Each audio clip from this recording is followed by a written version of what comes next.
Welcome back to We Die Like Men. I'm Mike, and today I wanted to talk about success. To me, success comes in, well, it depends on what you want to consider successful. It comes in different ways to different people. To me, I consider success to be more about, are you happy? Are you able to sustain yourself? Are you able to have a good life? Things like that.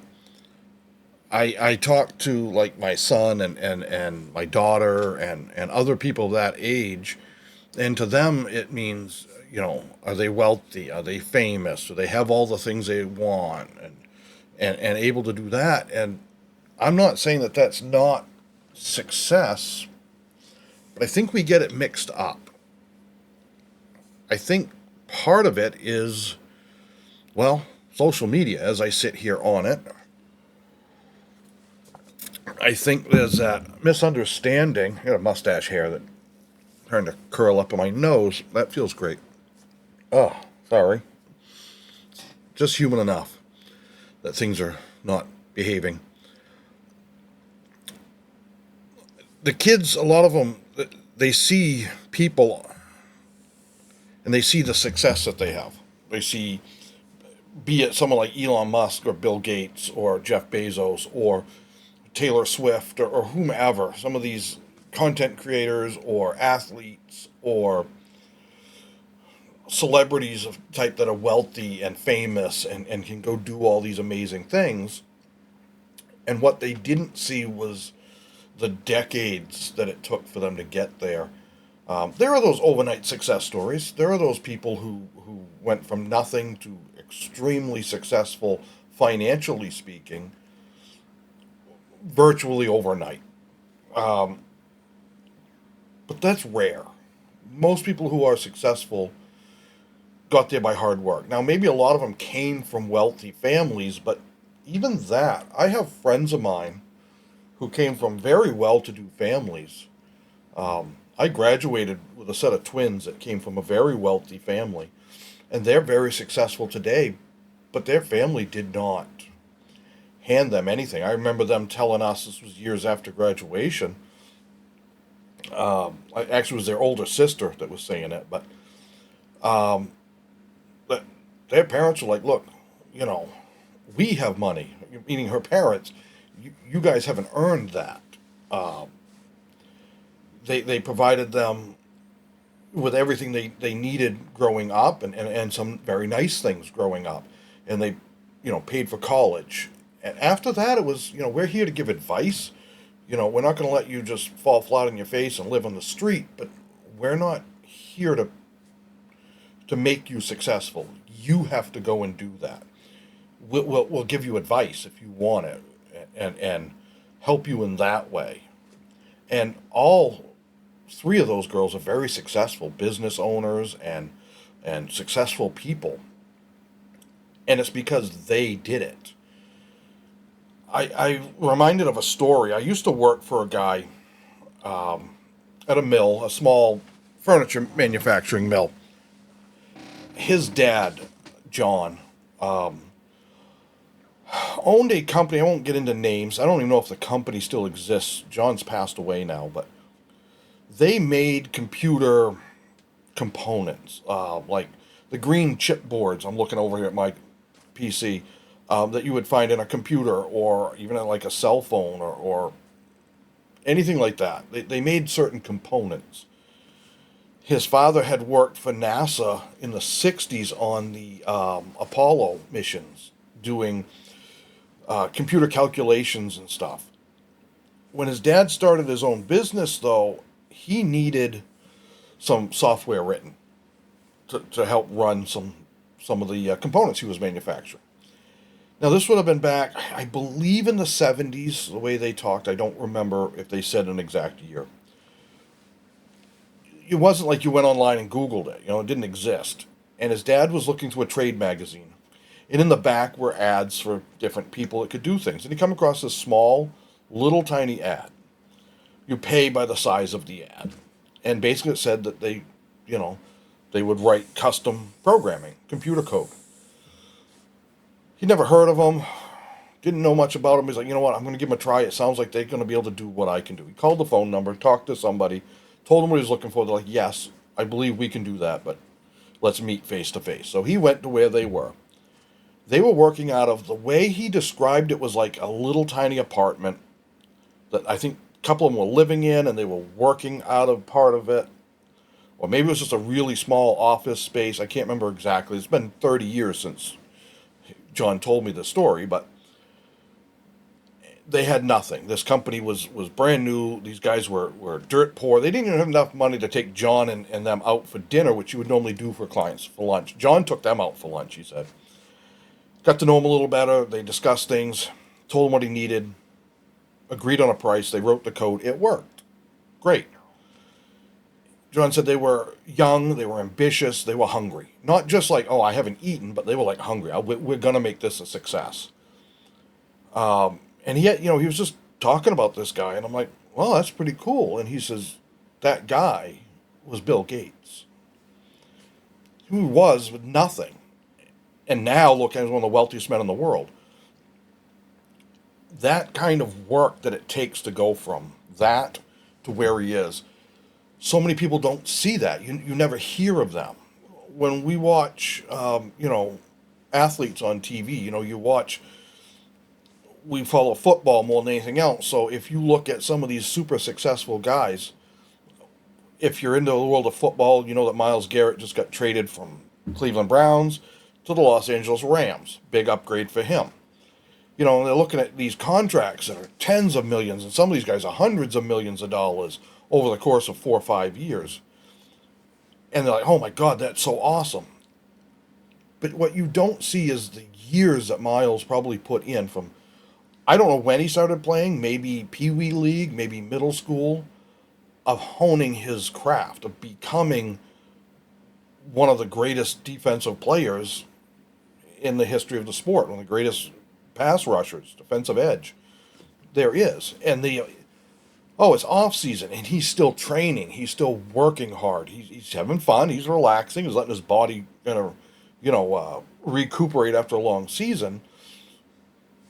But he's where he is because of what we don't see, the behind the scenes, the eating right, the constant gym time with the training staff and physical therapists, getting the body right, probably getting his mind right too. That mind, body, and spirit have to be right to do what these guys do, especially if they're going to do it for any length of time. And he's been doing this for a while. I believe he was drafted 2017, so 9 years. The man's made a lot of money. But he didn't just poof, I'm Myles Garrett, pay me a ton of money. It was, I'm Myles Garrett, I want to play football, and I'm going to work every day, after school, before school, summer vacations, all this stuff, the amount of effort that man had to put in to get to where he is. And it goes for all of these guys.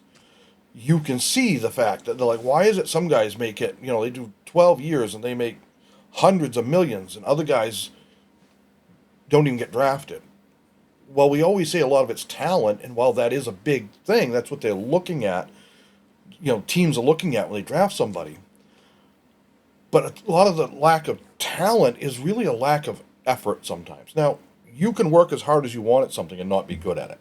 I could work my ass off at being a painter, and I'm never going to be a good artist. I don't have that natural gift.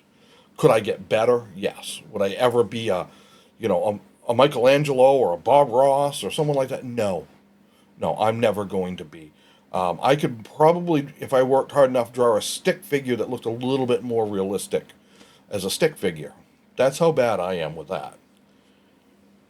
But you have to put the effort in. And a lot of them are looking for that instant success because they see the success as it is. They don't see the sacrifice that was made to get to the success.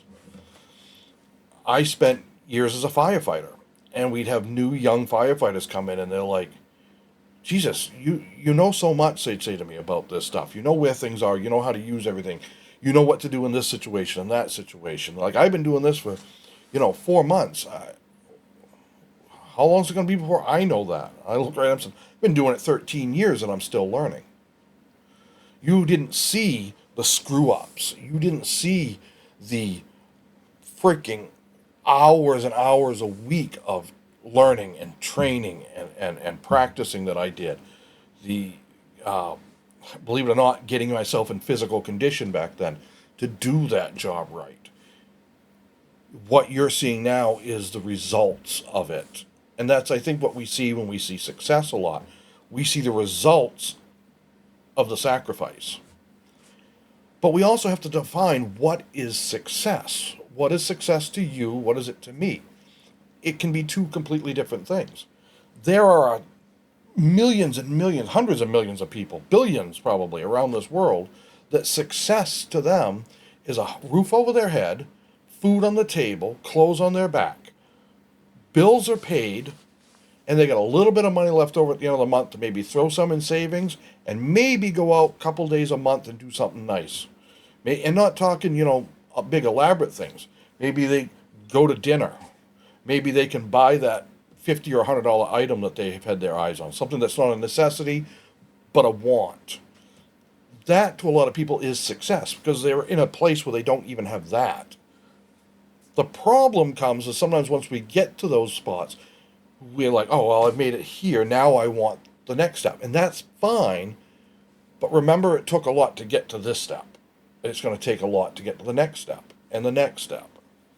To some people, you're not successful unless you own 3 mansions, a bunch of supercars, a private plane, a yacht, and you can go and travel the world for 6 months and spend more money than you could ever, you're making more off your money than what you spent on a 6-month round the world trip living in lavish hotels and, $3,000 meals. To some people, that's success. And while that's okay, you have to understand that the percentage of people that reach that level of success is infinitesimal. It's less than 1%. It's tiny. Now, can you get there? Well, yeah, if you work hard enough and you have some luck. To me, luck is a byproduct of perseverance and timing. It's being at the right place at the right time, doing the right thing. Or doing the right thing in the right place at the right time. You can hedge your bets a little bit. You can increase your chance of luck the more you increase your willingness to work at it. There are those that walk into the store and say, oh, look, yeah, give me a lottery ticket, Mega Millions or whatever it is. Sure, here's your $5. Walk out, and they hit it for $800 million. You could say right place at right time. The machine just happened to spit out numbers that then later on got picked, or however, that particular lottery works that you're playing. But again, that's rare. The true success comes from hard work and dedication to what your dream is. I see so many people that look at some other people and they look down upon them by what they see. That person will never be successful. I have a nephew. I have 2 nephews. Well, I have 2 on my side. My wife's brother has 2 boys, so technically 4. But the other 2 are older. But I have one. He's late 20s. We joke about him. Oh, the homeless guy's here, because he half the time looks it. His hair's kind of curly and puffy, and usually a scruffy beard. And a lot of times his clothes are just he's gotten off work or whatever. Even when he's not working, he's a lot of times working on. He's big into racing and stuff, so. And he doesn't really care. He just his thing, it's like whatever. But he does. He looks like he's kind of homeless. Until you realize he's driving a, $60,000 pickup truck, has a new Harley, owns his own house. Now, he could have afforded to go out and buy a house. He just recently inherited a house from his great aunt and uncle who passed. But he could have afforded to go buy one too if he wanted to. But he looks like a bum. He's a like an industrial plumber. I don't know is a technical term. They go in and do hospitals and big colleges and schools and mills and power plants. He works for a company that they're a mechanical contracting service here in southern Maine, and that's what he does. And the kid by, you know, 10 o'clock Thursday morning's got 40 hours in. He works his ass off. He's successful, but to look at him, he doesn't look at it. And then they turn and look and see the guy that's all dressed in the designer clothes and driving the fancy BMW or whatever, and blah blah blah. I said, now that guy's successful, and it's like, no, that guy's in debt up to his eyeballs. The guy over here that looks like hell is probably not nearly as in debt and probably making more money because success looks an awful lot like hard work when you really get down to it. My son's learning that. He works as a diesel mechanic right now, nights for a waste management company. He loves what he does. Like all jobs, yep, there are days or nights when he was like, that sucked. Yep, it does. But when he gets that paycheck, he's 19 years old and he's taken home, I won't get too much into his finances, but in the $900 to $1,000 a week range. Because he's working his butt off and he's learning the job. And they're paying him more. When he learns more, they pay him more. You know how long it took me to get to a point where I was taking home $900 to $1,000 a week? I was in my 30s after years of learning my craft. Now we're going back a lot farther. I'm 50 this year. So, and times have changed, but his success is coming because he's working his ass off. That's what he's doing. My wife works her little butt off. She might view success different than me. To me, I'm much closer to that person that just wants a roof over their head and pay their bills than I am to the one that wants 3 mansions and a yacht. Not to say I wouldn't want that kind of money, but my personal what is success is we keep a roof over our head. We have food. The lights are turned on. We have a car to go do the things we need to do. We can live a life and be happy. I have my family around me. I have those kinds of things. And it's to me that's success. I've been successful in life. Would I like to be more financially successful? Well, who wouldn't usually? But if that's your driving force, is that the only way you can measure success is by how much money you make, you're probably going to be kind of miserable. Kind of like I am with frickin' allergies, too. Somebody turn the pollen off. Please. But success, I think we push too hard for a level of success that isn't always attainable. It's difficult. And being difficult isn't a bad thing. Anything worth having is worth working hard for.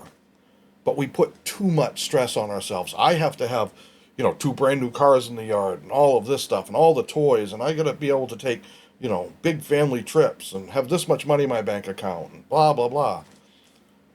If that's what you want, then work for it. But you're wasting so much, or you're losing so much precious time in life with the ones you love.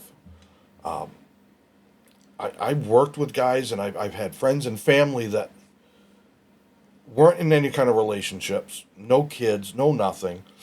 Their whole life was work. Not until I have $1 million saved up, man, will I even think about any of that. And then we were in our 20s. And here we are pushing 50, and guess what? A lot of them are still single with no kids and don't have $1 million saved up. And they've missed out on a whole life of things. Now, if you don't want to get married and have kids, that's fine. If you don't want to do it, don't do it. I've always said one of the worst things you can do is have kids just because, well, it's what I'm supposed to do. No, if you don't want them, don't have them. Because that's hard on the kids, too, and hard on you. I love my kids. I wanted kids. So, There are days I wonder if I was smart about that. I knew I swallowed that a little odd. Someone put bones in my drink, I think. Um, if you want to measure success, if you want to measure are you successful, I think the thing to look at is are you happy? Are you truly happy? Are you working towards being happy or happier? Are you able to survive? You're still alive. You're not on death's doorbed or death's doorstep. You're not. If you're not doing those kind of things, and yeah, you're probably more successful than you think. People look at success in the social media world as how many views did my last video get? Oh, did it go viral? The person that puts out a video that gets 10 million views in a day, oh my God, I'm so super successful, and never match that success ever again, versus the person that puts out 100 videos that get, you know, 100,000 views. Right? Like, oh, the most you've ever had is 100,000 views. I had 10 million. Yeah, but I get 100,000 views on, I put out hundreds of videos. Which one's more successful? You'd be the judge. But to me, I'll probably never see 100,000 views on a video. And I'm fine with that. I'll probably never see 100,000 subscribers. I'm fine with that. I'm successful. I have, 18 subscribers right now. My biggest video, I think, has 109 views or whatever it is. Awesome. I'm excited about that. I have people comment, hey, I like your stuff. I just subscribed. I get excited about that. Not because I want to say, oh, I got to collect them all and get all these subscribers. No, I want people to be entertained. I want to get to a point in this channel where we can do some live streams maybe and have enough people that they come in and we talk and tell stories. And this whole channel was meant to, one of the biggest things that this channel was meant to do was to be a place for advice, a place for guys to come together and have that virtual man cave and hang out and shoot the shit. It's so important for me as a guy and my guy friends to have that. It's our therapy almost of crack a beer and just shoot the shit, and you leave there feeling, yeah, you know what? That thing that was bothering me, it's really not now. And you might not even have discussed it in itself, whatever that thing was directly, but it put it in perspective. To pass on what us older guys know for the younger guys, because I see so many of them struggling right now to just figure out what is life. We've been there. Like I said, I'll be 50 in August. I have been standing there going, holy shit, I just graduated. What the fuck do I do now? And it took me a long time. It took me a few years to really figure out how do I be an adult? How do I do this, So that's the biggest thing I want. If I can get that out there and help people, awesome. My days of firefighting and being a medic are done, unfortunately. And that bothers me because I loved helping people. Well, I may be able to help people here now and still feel like I'm being a success.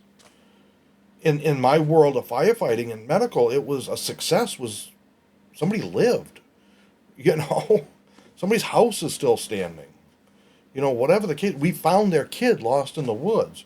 We got the kitten out of the damn tree, I don't know if I ever actually went on a call like that. I've been thinking about that. I know firefighters who did, but the more I think, I don't know if I ever did. I just don't ever remember it. But this is an issue that I see every day, though. I'm not successful. I'm not successful. Take a step back and look at what you have accomplished and what you do have. One of the greatest bit of advice I ever got, and I've heard it many places, was it's not having what you want, it's wanting what you have. Maybe success doesn't mean I have everything. Maybe success means I'm happy. I'm content. And content doesn't necessarily mean that you just don't continue to strive to do better. When I worked for as a mechanic, I was a Thermo King refrigeration systems, refrigerated trucks, trailers, shipping containers, bus AC, all that kind of stuff. And I had business cards. I still got a bunch kicking around somewhere. And on the back side of it, there was a quote that came from one of the founders of the Thermo King company back in the 50s, I believe. Can't remember if it was Mr. Jones or who it was. Really cool story about that behind that company. But on that back was a quote that said, "Perfection can best be described by those who consistently seek to do better." So you can always strive to do better, but don't think that you have to do more to be a success. You can be a success in life and not be rich and not own all kinds of things and not, have disposable money all the time. You can be a success by being a good person, being a mentor to somebody, being honest and genuine with yourself and those around you. That's success. To me, you have to figure out what success is to you. I can't. I can't sit here and tell you what, boom, you're successful. You have to determine that. But don't get lost in the shiny stuff. Realize that there's a lot of stuff that's just more important than the shiny things. Things that you can't even see. Things that you feel. Worth more than all the gold and diamonds in the world. The love of a spouse. I'm pointing at her chair. She's at work right now. The love of your children. Respect. To me, being respected by others, them willingly respecting me, is a sign of success. So don't get too down on yourself, and don't push yourself to a point where you can't achieve it. But also realize that without hard work, determination, good decisions, you'll never be successful at anything. A successful entertainer, athlete, business owner, military person, whatever, they all took determination and hard work and grit and a bit of luck to get there. So that's all I had to say for today. It's, what is today? Wow, I need new glasses. And that's written small. Oh, it's June 5th. So it's Friday. On that note, wife and I are going on a date day tomorrow. Sort of. I put out a video earlier this week or last week on strange things in the Maine woods, or however exactly titled it. And I have referenced many times that I grew up in a tiny little town in Maine. Well, tomorrow I'm going there. We're going there. It's about 2.5 hour drive from here, so it's not bad. We're going to go up, and I'm going to video a lot. I'm going to take you to the places, some of the places where certain stories within that video of the strange things took place. Now, these are a lot of private logging roads, and sometimes things get gated in certain areas. Now, like, some of the main ones I know I can get to. Some of the big stories I know I can get right to them because there's always open. There are a few others that I may not be able to drive or walk to. We're going to have to see. But I'm going to get you into that area. I'm going to show you around a little bit and give you an idea of the scale. When I say we were in the middle of nowhere, there's some areas that I'm going to be able to give you the scale of just how in the middle of nowhere we were. So, stand by for that. I've got stuff coming in. Make sure it's nothing of, oh my God, importance. I'll answer her in a minute. That's the wife. But so stay tuned for that one. I don't know when, probably next week. I'm hoping Monday or Wednesday. I'm trying to do videos out Monday, Wednesday, Friday. There's going to be weeks where there's only two. I don't want to just throw a video out to say I threw one out. I want it to be something I'm passionate about. A lot of what I do when it's videos like this is literally off the cuff. I don't write things down. This is how I feel. This is from the heart. When I'm doing on, a specific thing, I will do research. But things like this, there's no way to research this. This is how I feel and what I've seen and hear. So thanks for being here. Until next time, try to behave. It's hard. Everything in moderation, and including behaving. Sometimes you just gotta let go. I'm not coming after you with bail money, so don't get too wild and crazy. Until then, see you next time. Bye.